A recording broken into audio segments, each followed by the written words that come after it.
Ted Cruz, DeSantis, Donald Trump. You're hanging out with some pretty prominent people. I've been to Mar-a-Lago. I know there's a lot of controversy. Forget about all that. Like, what is he like? Very sharp individual, aware of everything. Being from Venezuela, going South Florida, Florida did amazing, and that's why it's booming today, 2023. I surround myself with people that have achieved or have something to teach. There's a lot that I'm still curious about, and so when I get into a conversation, I don't want to be the guy just listening. I am constantly busy and trying to seek new opportunities. You're out there. Today, I have a very special guest, Roberto Bolona. From wine country to cottage country, real estate is all about lifestyle. I'm Andrew Perry, and welcome to That Fine Life. All right, welcome back to another episode of That Fine Life podcast. I am your host, Andrew Perry. This is the podcast where we interview entrepreneurs, business owners, and we find out what it takes to live that fine life. Today, I have a very special guest, Roberto Bolona. Did I say it right? Is that yes, cool? That's perfect. Yeah. And you know, you're our first guest coming up from out of country, from the States. Oh, am I? Yeah, right. Okay, Sam, so you're seeing how big the podcast is getting. Exactly. Yeah, exactly. Yeah. And you're a testament to that. Yeah. And we're going to talk about that in this episode. But so where did you travel from today? And then you're going back tonight too, right? I come from Florida. Yep. Very short 2.5 hour flight. Not bad. It's not bad at all, to be honest. I slept half of the flight. and coming back to Florida as well. Today. Do you know what airline you were traveling with, by the way? With your airline, Air Canada. Yeah. Was it a pleasant trip? Can I? Yes, absolutely. No, I mean I think it was very, very early for everyone, including the people working at the airline. So it was. I don't have any complaints. Actually, I love to travel. I love to be on airplanes, and because I sleep a little bit. And then, you know, I'm always connected on the internet. So I'm always working while I'm traveling. So I'm going to give it, if I have to rank the services and everything, I'm going to say good 6.5. Okay, well, that's pretty good. That's better than any ranking I would give.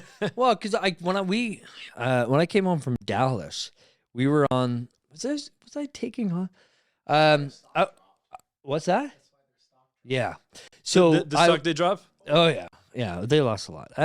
But when I was on the tarmac for almost 3 hours. Oh really? Because they didn't have enough workers to load the plane with the luggage or something like that. I'm like, let me off this plane. I'll pack the plane with our luggage. Wow. And I'll do it. Like it was crazy. And the one time we landed, I'm sorry. So that's what, before we took off to Dallas, when we landed, we came home, they didn't have a gate for us. Really? I'm like, how do you not have a gate? So those are like someone said in a podcast or somewhere that you truly create stories when you travel as a commoner, right? With like, you know, being part of the population, because if you travel private, you're not going to go through that. You don't have the stories to tell. Right. So it builds characters. It builds stories. You can build stories out of these experiences. So, but listen, Air Canada wasn't crazy. We have Spirit in the US. Well, I'm sure it travels out here as well. Yeah. Well, we took, what was it? Delta. What was the other one, Sam? United. See, I thought that was nice. Yeah. Great service. Yeah. I mean, but anyways, we're not here to talk about, we're talking about public transit. So, Brenner Cox, that's my development company. Your development company. Yeah, luxury development company. Luxury development company where you focus on mainly now. Yeah, building luxury estates. These are 10,000 plus square foot homes built on 2 acres. You deal with acreage here or hectares. We have acres and hectares. Okay. So it's 2 acres is 84,000 square feet. So it's a large lot for South Florida. Right. I mean, I'm sure that here you can get 5 acres in different places. I don't know. But for us, if you have a quarter of an acre, even in Miami Beach, where I'm talking luxury, you have a good sized lot. If you have an acre, you have a ranch. If you have 2 acres, you have an estate. Right. So I build estates. Estate lots. Yeah. Okay. Because that's I'm very happy you said that, because estate lot gets thrown around a lot here. Yeah. So it's, for us, anything over what you would probably call a double lot, which is roughly 100 feet of frontage, maybe by 120 to 200 of depth. Mm-hmm. So half an acre in and around there. Yeah. That's kind of what you'd call an estate lot here. Oh, really? Yeah. I believe estate lots are like 2 to 3 acres personally. But And I think it all depends where it is located. Mm-hmm. There are areas in Florida where you can get 10, 20 acres, but you're not near any place where you can have industries or civilization, right. you know? Right. And so I mean, it's nice that you do have that kind of land, but it is difficult to, I mean, you can build as luxurious as you want out there, but if you're in the middle of nowhere, so what we consider estate is not only the acreage, not only the luxury aspect, the size of the house, but that it actually is part of civilization where we're at. We're 25 minutes west of Fort Lauderdale. We're 30 minutes north of Miami, where we build. But we've also developed in other areas in South Florida as well. Okay. So we're in the middle of everything that's happening in South Florida. Right. And we're going to talk about that market in just a little bit. But Yeah. before we get there, there's a lot of people in my market who might not know you. So Sure. tell us from the Sure. beginning. So you were born in Venezuela. I was born in Venezuela, came to the States with my parents, my brothers. I'm the oldest of 3 brothers. Okay. And now, for some reason, I'm the shortest of the 3 of them. So yeah, and we used to, like get into scufflings with my brothers, typical sibling kind of thing, till they got bigger than me. And I said, let's start with dialogue now. No need for, no need for scrapping. physical. No. So we landed in Florida. We landed in Fort Lauderdale. And I went to college there, to FIU, Florida International University. Oh, nice. Good. I studied finance. I studied communications out there. And from there, I did a little bit of the corporate world. I've always been, and my family has always been involved in real estate. So even with different corporate positions that I went in and really succeeded at in other businesses, it was imminent that I would take the helm on my own, that I would take the helm on a company of my own.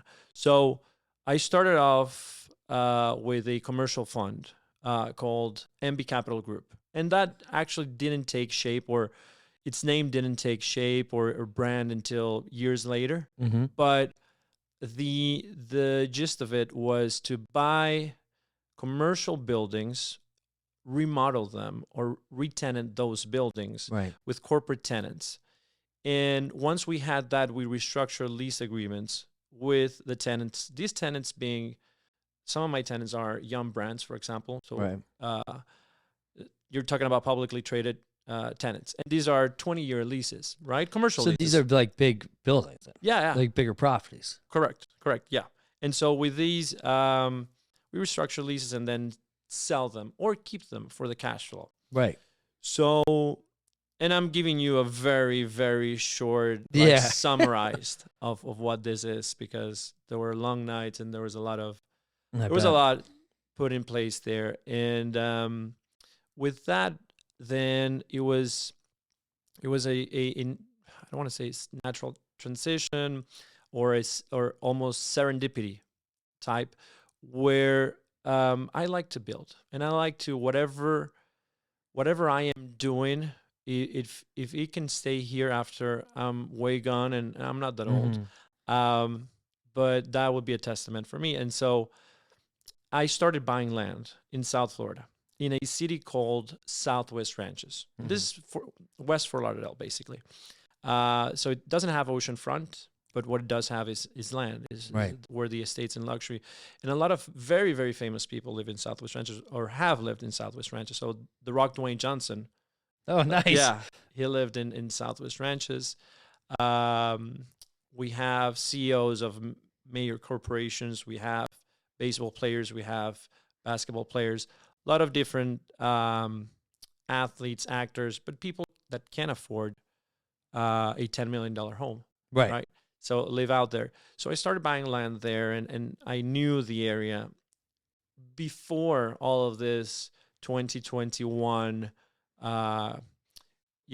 hike and spike of pricing right. in real estate, Right. right? So just to give you an idea, 2 acres of land, that's what you need in order to build. I used to get it for $500,000, 750,000. I think the most I ever paid was $1 million. Right. We're talking land only. Right. Now we're talking easily, and we're talking about a piece of land, 2 acres that has a lot of trees that you Right, probably you have to still do have to- environmental mitigation. Right. 1.5 mil easily, and that's like so.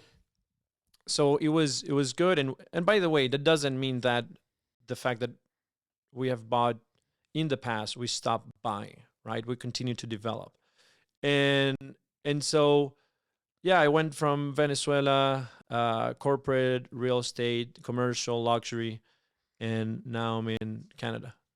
To bring it right back around. Yeah. So then, what do you think the biggest difference for you in terms of commercial versus residential, and why make that switch? Was it the clientele that maybe was pushing you towards that? That's a good question, to be honest. Real estate is so broad.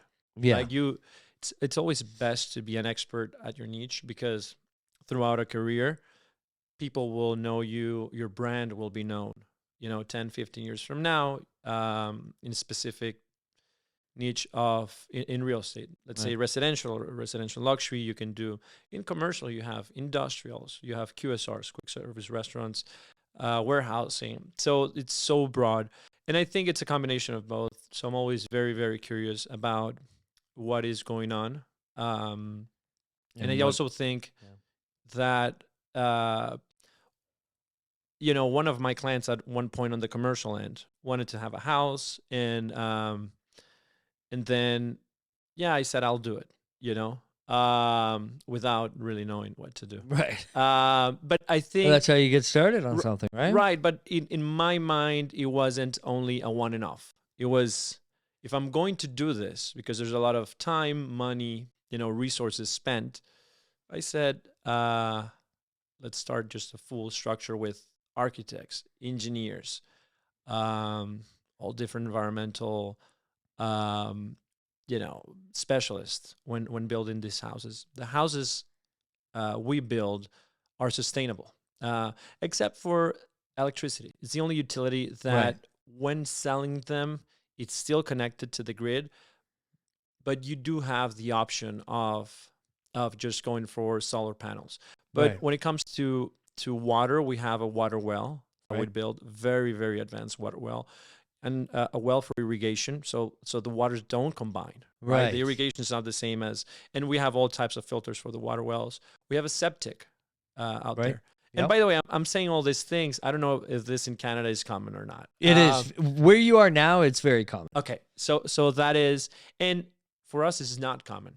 So the typical is you're connected to the grid in all aspects. And so besides the estates, the luxury, the size, it's the privacy that people could be off the grid. And that is something very, very special for us. And so are these clients are basically commissioning you to buy these lots and start building, or are you now to the point where you're just buying them and putting them up for sale, or exclusive or on the market, off the market kind of thing? Yeah, I buy land without having a buyer. Right. Yeah, so I'll just buy land. I'll see opportunity, and from there, I start. I already have design. I go through permitting. I have it approved. I start building, and the designs. Listen, these are my designs. Pretty cool designs. Sometimes a little bit eccentric, exclusive here. But we've designed a pool that you can park a Lamborghini in it. Wow. This is a $1 million pool. A $1 million pool. Holy So smokes. let that sink in for a second. A pool Yeah. where that's worth what, most houses are worth in its entirety. So those are the type of designs that so when I go out and I design and I build, I go through permitting process to the extent where this is a very well designed estate, but I leave it open for a buyer to make certain changes. So we put it up for sale once we have foundation and shell, so that any buyer that comes in has a better visual, because it's difficult. There are two types of developers, right? So you have developers like me that know their market, build, sell, and then there are developers that buy land and wait for a buyer in order to develop. But that is more land banking than really being a developer. And you can miss those appreciation spikes. Yeah, and so you can miss them. You can actually miss them. So what I do provide, and I think you also have a shortage of inventory here, it's the inventory. So I'm building inventory. So I can move money around, and the best strategy for any developer, and the goal for any developer is to be in and out of a deal. Right. Time is the most precious, criteria for any developer. So anyone that does land banking, that they have to have a strategy of not within the next 3 years, or it could be 5, 7, 10 years, different situations, because land by itself is hard to be appreciated in the short term. Right. And I imagine that the buyers, I mean, maybe in the last 2 years, okay. But I mean, I'm sure there's not a massive target market for all these folks who can afford a $10, $20 million house, right? So that must count going to the time frame. Yes. And so we're competing against oceanfront. That is too, right? What we're competing against. So anyone oceanfront, we're so in South Florida, there's so much traffic and population when you get to the water, that it's almost like a different lifestyle. If you're oceanfront, you're gonna buy. By the way, you're gonna buy oceanfront at $3,000 a square foot, $3,500 all the way to $4,000 a square foot, versus West, which is quote unquote not the oceanfront, maybe not the most desired, but you're at $1,000 plus a square foot. Right. So if you decide to go oceanfront, you're paying a premium, and you're living a lifestyle where there's a lot of bars around. There's a lot of tourism, right? When you're going out west, it's more private. It's more family oriented. And by the way, when you have 2 acres, you can have a helipad if you want in there. You can have have whatever you want in there. You can have tennis court, basketball courts. You can have whatever you want. So it's really who we're competing against, but not necessarily within our same neighborhood. There's only 3 of us that are really developing these types of homes. So that's how we compete. And then so what is like the most craziest thing you've put into a house? Was it that pool? That pool is pretty crazy. I mean, imagine the following. This is a pool that has an island.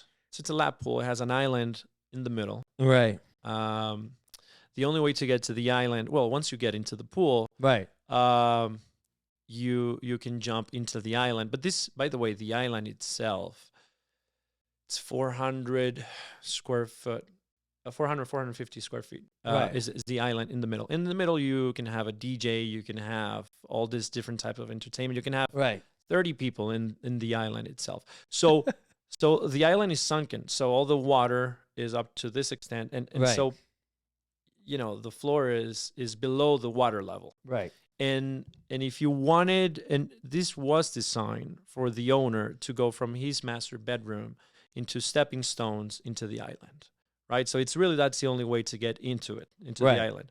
And then, you have fire.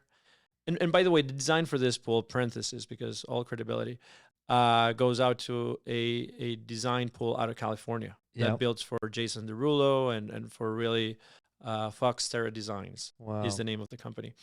And so it has fire pits, it has crazy stuff. And so the craziest thing about this pool is that we had to engineer a platform where you could park a car, don't have the water mixed with the pool water. When people are going to go in there, you don't want anything. And so the car that's going to be in there or is in there is a Lamborghini. But what if the owner decides to have a Rolls Royce, different specs for this car, right? So heavier. So the steel plate in here that supports for this car is it's almost like an engineering work of art, you know, to make sure. And that's why the cost of the pool. So it has waterfalls and all these different things. But yeah, I mean, that is one of the top things. And then, so where does the car go? On the island, in the island? No, the car goes on the platform. Yeah. So you have around the house a path where the car comes in. Yeah. And there's a platform. Okay. And this platform, it doesn't go up, it doesn't go down. It's just it's tiled in black. Almost. This black is almost like a Vanta black type. Okay. Okay. So it seems like it's floating. And from underneath that platform, you have openings where water comes up. Right. So there's actually water below the car, but there are cantilevers on the sides where the water drops in. Right. And that Vanta black tile continues into the jacuzzi, which is the same color, and then goes down into the pool, which is a lighter blue type pool. So the visual of the pool is that when you're in the pool, you see the car floating right next to you, and with water underneath it. I gotta show you pictures. Yeah. Of this. Yeah, we'll need that. So that is one crazy thing, and then there's all different types of requests about, for example, hallways or ceilings with lights. You know, as far as that being technically difficult, not as much as the car, but I could see where different designs, that these are designs that are a combination of what I bring to the table and what the buyer also has envisioned. Because someone that buys a house for $10 million wants to have some of their own essence, their own touch to it, right? It's also part of building a new home, right? You want it to have something from a buyer wants that. So designs of hallways where I would best describe them as a European Gothic nightclub happening during the day, like at a John Wick. Have you seen that movie? I haven't. I know which movie. I know they have like 4 now, but yeah. So those, and I have a bunch of other things. I'm trying to think, so it's podcast worthy. Yeah. But yeah, all those different kinds of things go into the houses. Mm-hmm. And then sustainability, basically off the grid. You're building them like smart homes, I guess. I know for sure. Like iPads and stuff. No, all of that is right. Listen, we've had buyers that don't want that. They prefer no connectivity. No connectivity. They prefer it like that. The only issue with that is you have large homes and you have a bunch of connections, a bunch of lights. So you will have a bunch of switches in the house. So there's a way to reducing that, but you know. That makes sense. Right. So you don't want to have like 34 switches showing. Right. Trust me, when I'm showing houses, and I see a whole bunch of switches, I'm like, how the hell did I do that? And the next thing you know, the one turns off the other, and then it turns back on. You're trying to figure out. And it's almost, speaking of like crazy requests, I would just, or like from, like you said, it's usually these high net worth individuals who want to make something for themselves. So I've noticed, like on your Instagram and stuff like that, you're hanging out with some pretty prominent people. And Ted Cruz DeSantis, Donald Trump. Like, how do you get into these rooms with these people? Is it because of what you do? Is it, are you seeking these opportunities? Is it?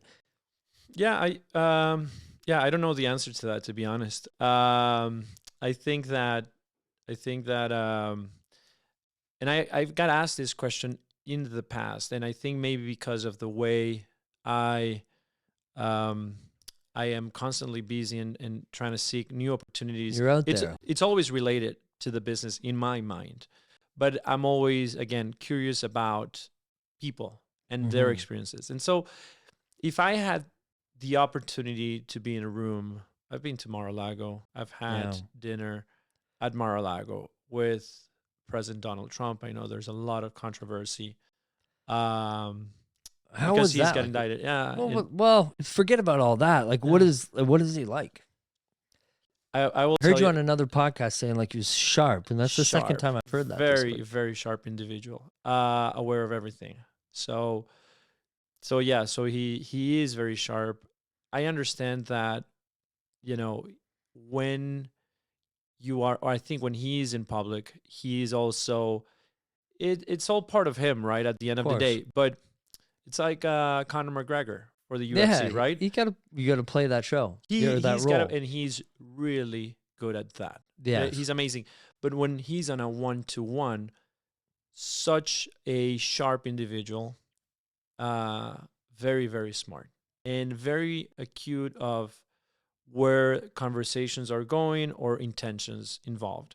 So in my opinion, separate from politics, he had nothing to do with politics. Very sharp individual. And so what? How old is he? 70?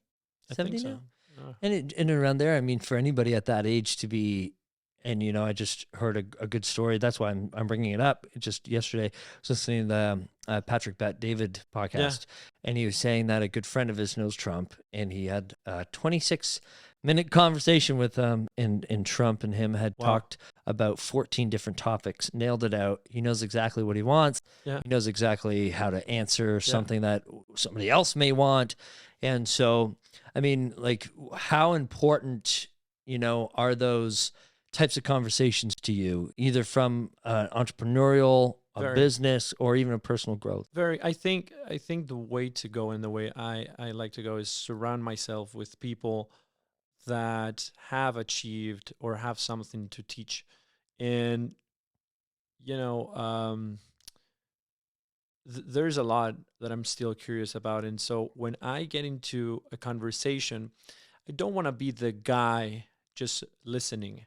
I am the fact that I'm trying to understand or to learn doesn't mean that I get starstruck. Right. I can still engage, but there's a protocol to doing that. Of course.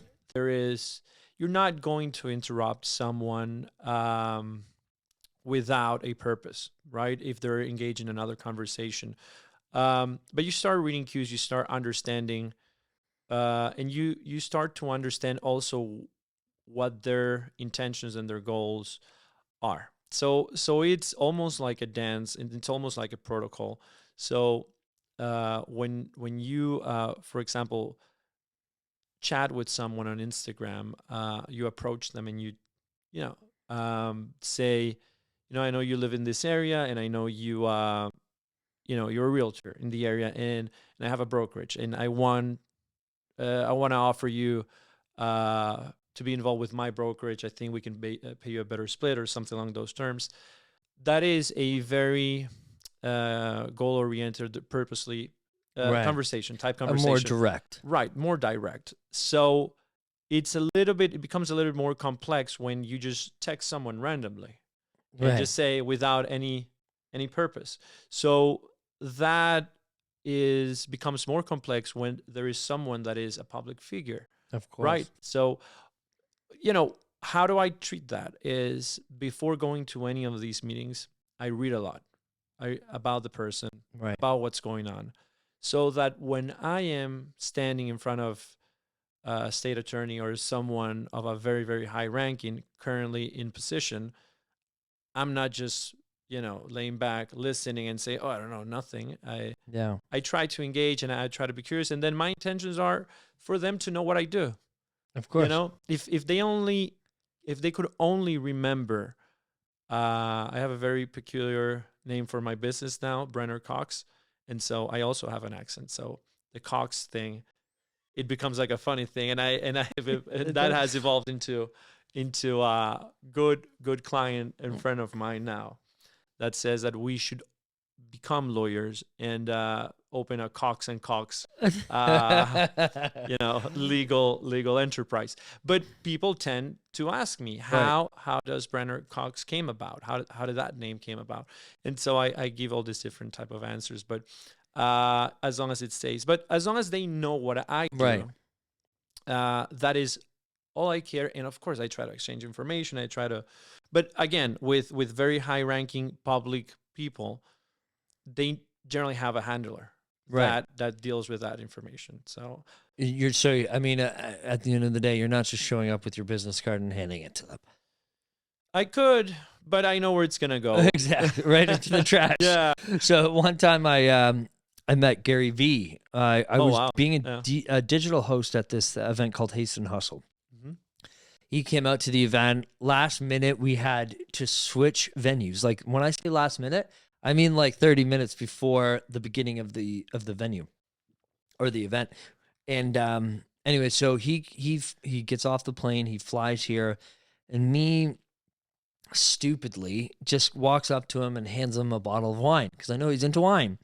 And I had somebody record it because, vlogging was cool. Right. And as soon as I shake his hand, he turns around, I turn around, camera catches him like, give me this face.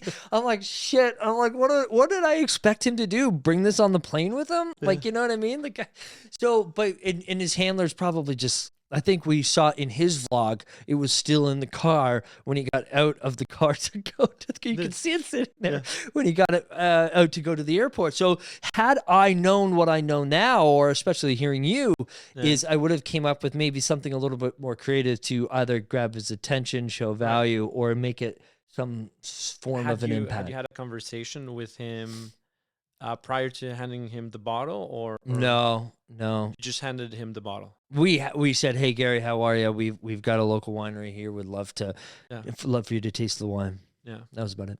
Yeah, and well, did you ever write to him after? Maybe I didn't. Yeah. No, you know what? After just seeing the footage, I was less like, you know what? I'm just gonna let this one go.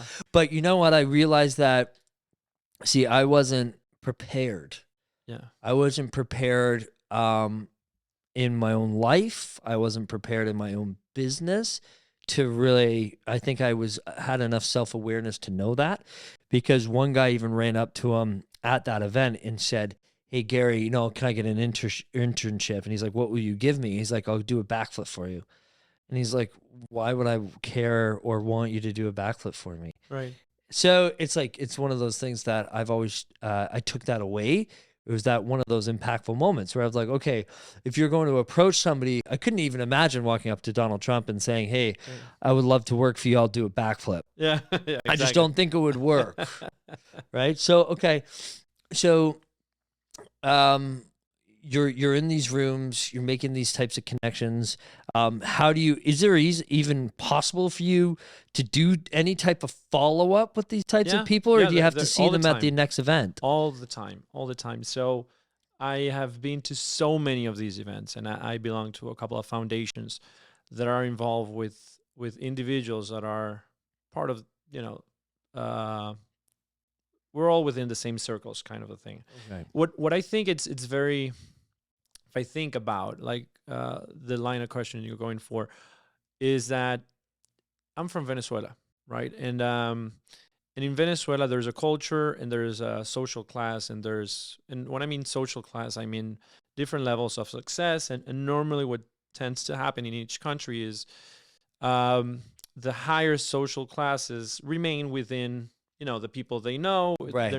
The U.S. is one of those countries where, you have a high class, of course, a super high class, right? But then the rest of the middle class and upper middle class, it's constantly turning around. You see people lose fortunes, you see people gain a lot of success.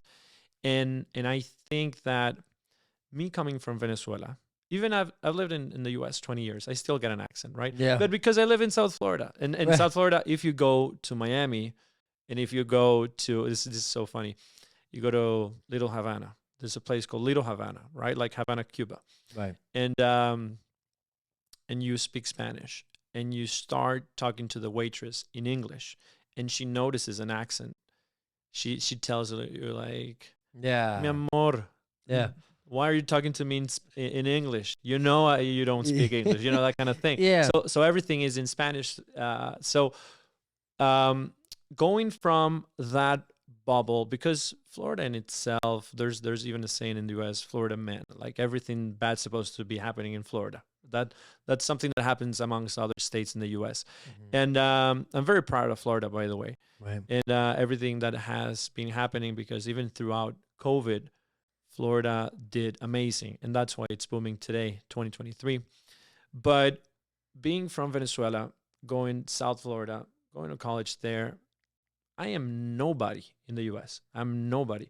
And from that, just being really open to different circles, different opinions, and just being very, very adaptive, all the way to meeting these individuals. And by the way, we're talking purely political, because it's important. I mean, these people from this political, and these senators come from a certain breed, let's just say like that, Right. or certain schools they graduate Right. from. Right. Not a school that I graduated from. I didn't graduate from an Ivy League school. And so being part of that, I would say that's quite a merit. Let's put it like that. I don't lay on my laurels just thinking about that. Right. But also on the other end, I've had really, really good partners with young social media influencers, Wi-Fi money being one of those. So I mean, I've met from the Nelk Boys. Steve will do it. Steve I will saw do that. it. That's amazing. I mean, I've met a bunch of like celebrities that are trending and are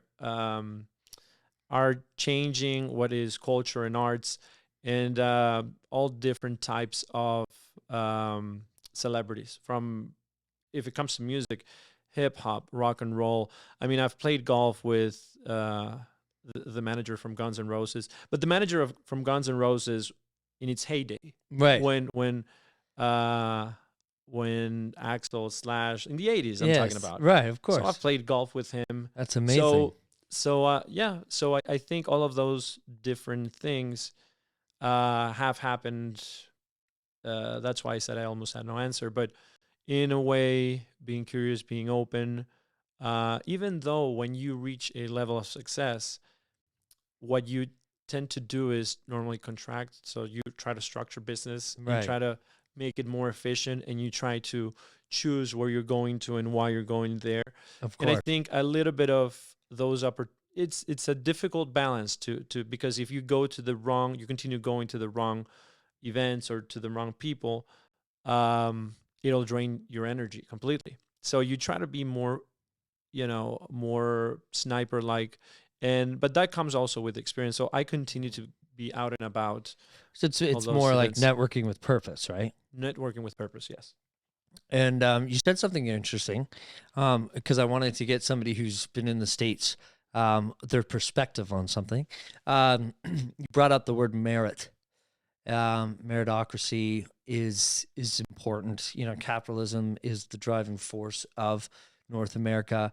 In Canada, obviously very prevalent as well. Mm-hmm. However, we were talking over a beer before the podcast, and we were kind of talking about the different levels of service and quality from the States to Canada. And oddly enough, this morning is kind of where I brought that stat up, where people were calling in complaining about the average typical service from a Canadian. And somebody called in and said, well, it's because in Canada, they know that they don't necessarily care if they lose their job, either go out and get another one or they have government assistance, where in the States, you have to work harder in order to maintain, employment, but also to grow.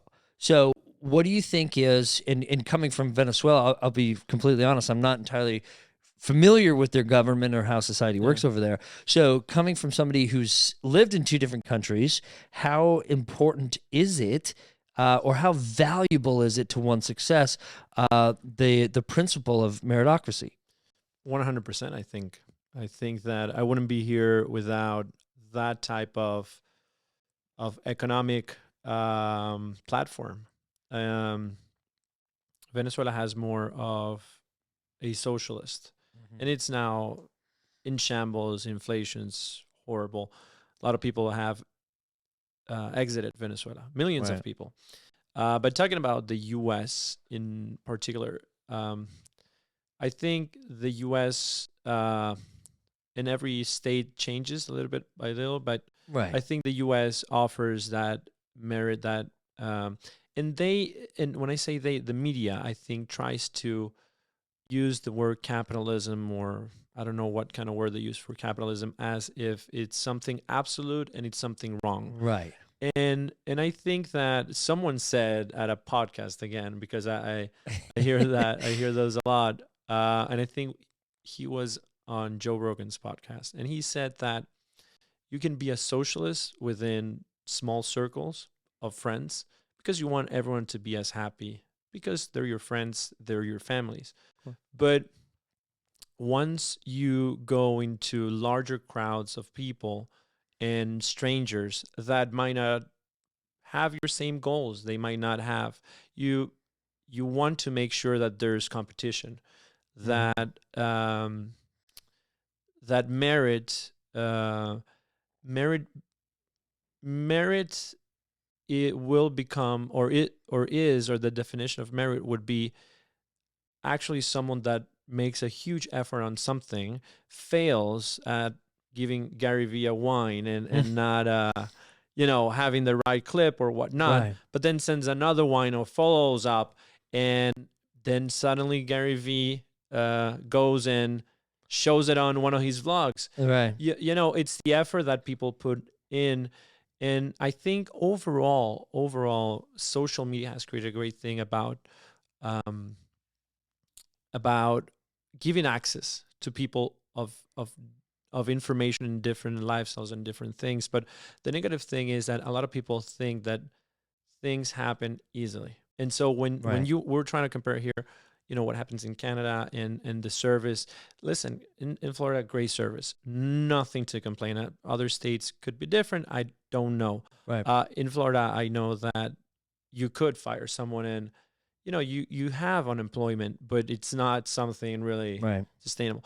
And what I think is that one of the things that did happen in the U.S. with the 2020 with COVID and everything is that checks were handed and a lot of money was handed.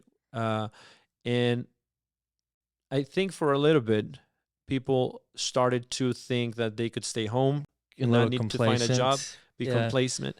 And so it's either one of two things, because it's happening at such large scales, is that the people that want to get that merit and achieve that merit there's always going to be someone in each generation that wants to build something for themselves and their families. But the other aspect of this is that maybe we're entering into a different economic cycle that hasn't been seen before, in which they always talk about universal income and people receiving and all these different things. So, that is more of theoretical type of forecast of what could happen. I honestly don't know. So yeah, I think that I cannot say much about Canada because I don't know. But at the end of the day, the way society and the economic structure of the states has been able to provide you a benefit. 100%. There's no doubt that. And by the way, maybe if I lived in Canada, or if I didn't move to the States, I moved into Canada, maybe I would also be successful. I agree. But I think that and I'm only hearing this from third parties, but the amount of taxes you guys pay here. Yeah. Is, You heard it from me, so yeah. that's fine. Yeah, the amount of taxes that's what I was gonna say. You'd have a lot more money in your pocket. Let's just put it that way. Don't get me wrong. We love Canada here. It's just over the last few years it's been getting a little strainful with how much handouts we're giving, and and again, if it comes to the people that are in need, absolutely. Yeah. But when it comes to striking up green peace and green deals, you know what I mean? It's just it's like there's only so much tax you could tax carbon, and it's so funny. It's where we're talking about building carbon collecting machines. And it's like, we have the most trees out of any country. I'm like, there's your carbon catchers. Right. You know what I mean? It's like our entire, like we have 37 million people here. You guys have 375 million people. Yeah. So it's like the biggest difference here. It's like we should be the ones that are the beginning of when the states became a country a couple hundred years ago. Yeah. Because I think when did we, Sam? Do you know when did we get our even flag? Like when did we become a country? Like super late. Like but I think it was even later than that when we actually got. Anyways, I don't know. Yeah. I don't know. I don't even know my own country's history anymore. But it's just one of those things where we're such in the beginning stage where we have an opportunity to either go like Venezuela or like the United States of America, and I would choose the latter. Yeah, 100% every day. Yeah, and so what's kind of next for you? Is really doubling down on that ultra luxury residential space? Is that kind of your dream? Do you want to build out in multiple states one day? Yeah, that's a really good question, because that's what I'm working on right now. Yeah, good. Yeah. Let us know. So I have great partners also involved with me, and we want this to become something larger than just 5 homes a year.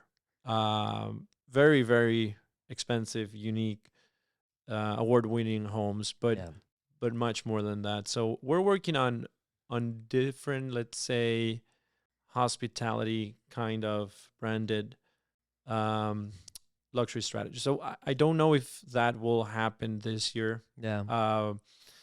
Maybe within the next 3 to 5 years.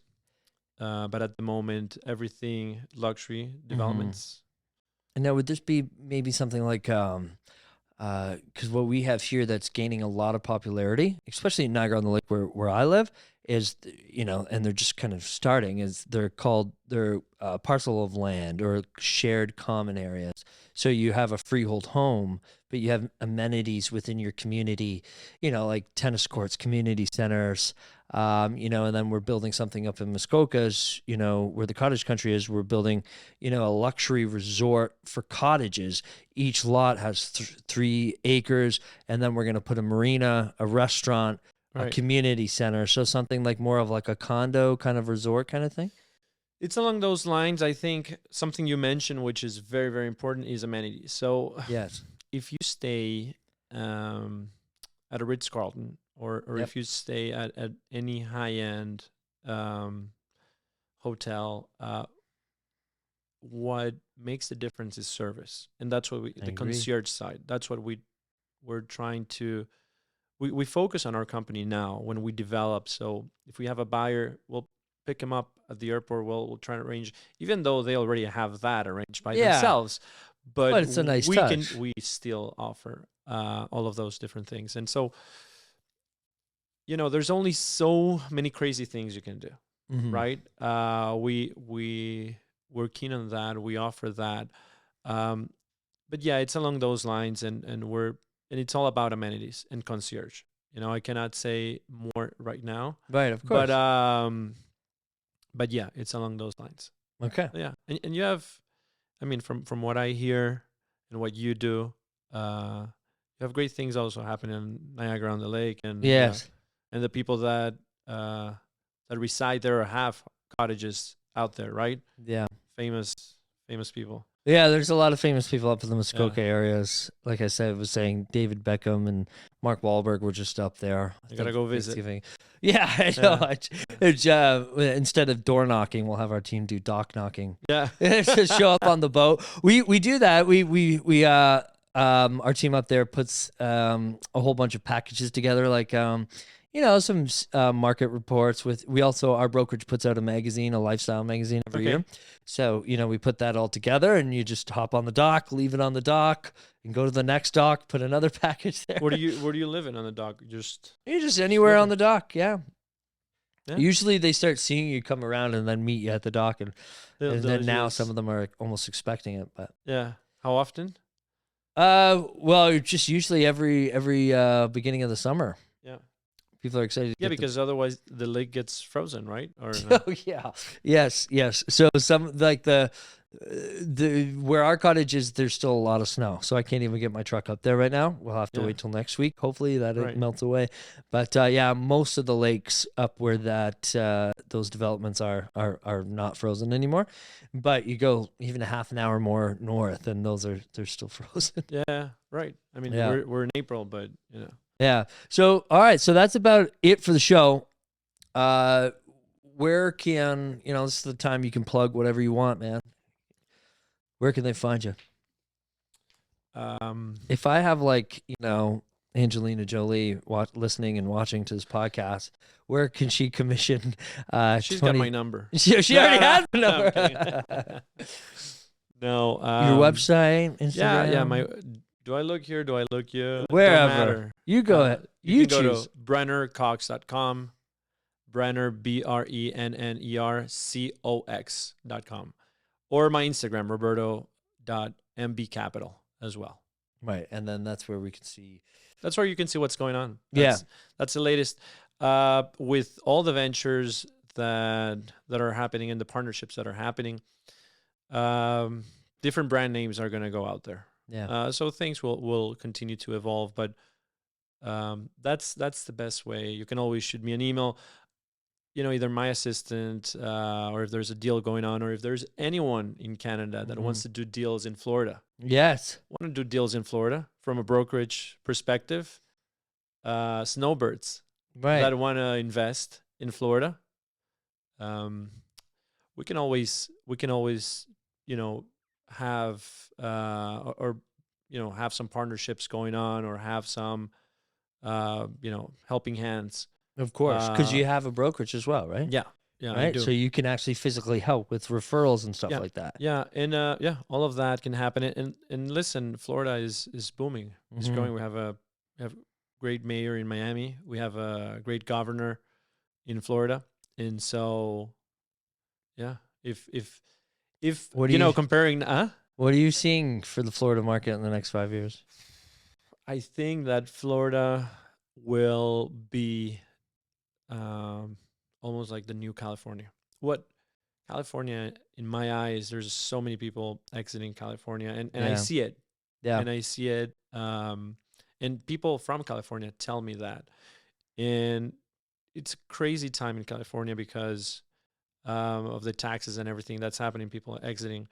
And I think, but before that, I don't know, 5 years, no, more than that, probably 10 years before that, California was the shit, was the place to be at, right? Everybody wanted to go there. And I think that's what Florida's going to be. I mean, if you have a chance to go, please text me, call me, whatever. I'll host you around. But anywhere from Fort Lauderdale or even Miami, the scenery, the restaurants, everything that's going on in South Florida, it's a different vibe.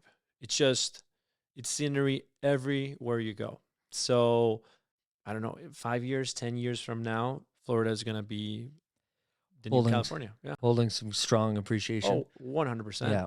100%. And all the buildings that are going up now in Florida, we have the Bentley Tower. We have the Porsche Tower. Yeah.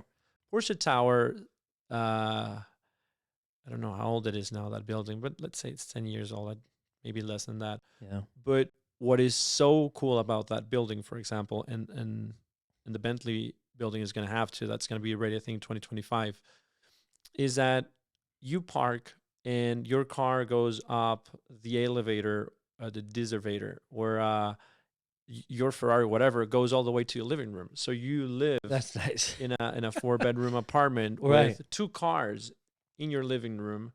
And so what that brings, besides the luxury aspect and having, cars in there, is that from anyone that's a celebrity, they don't have to be in the common areas. They don't have to share an elevator with Right. anyone. They just go through the car.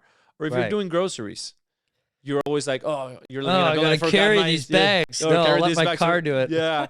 Now it's in their car. Oh, Yeah. I forgot this. No, it's in the car. Yeah, that's such a good idea. Yeah. And so, We have the Aston Martin also. I think there's so many buildings. well, going up. somebody who runs the St. Regis Hotel in Miami, it's being built or it's Yes. coming soon or something. Yeah, it's Somebody just added me on their social media account. So that's amazing. That's in Brickell. interesting. Yeah, no. Because I have a client that was looking at a couple of the St. Regis, which used to be Trump Tower in Toronto, Okay. but now it's St. Regis. And man, they're stunning. No, 100%. So all of that is going to South Florida, to Miami. So if Okay. you're on that list, stay on that list, because a lot of business Yeah. is going to be happening there. I couldn't afford it, Yeah. but some of my clients might be able But to. your clients, there you go. And maybe by the time it's built, I'll be able to afford it. There Yeah, you go. no, and what's interesting sometimes, and is that when it's in development, deposits go, in different timings, right? So Right, of you course. can come in with a 10%, the other 20%, within a year. So it'll pace you all the Right. way until it's completed. So, Okay. yeah. Well, I appreciate you coming on, and I certainly am looking in Florida, and I'll connect with you when we go down to check out some places. Yeah. So, Thank you for having me. yeah, buddy. Thanks All right, so brother. much. Appreciate Appreciate it. All right. So for all that are watching this podcast, don't forget on YouTube, don't forget to hit the subscribe button, notification bell, and then on Spotify, leave us a review. It's how we get those algorithms working in our favor. So thank you very much. We'll see you next time.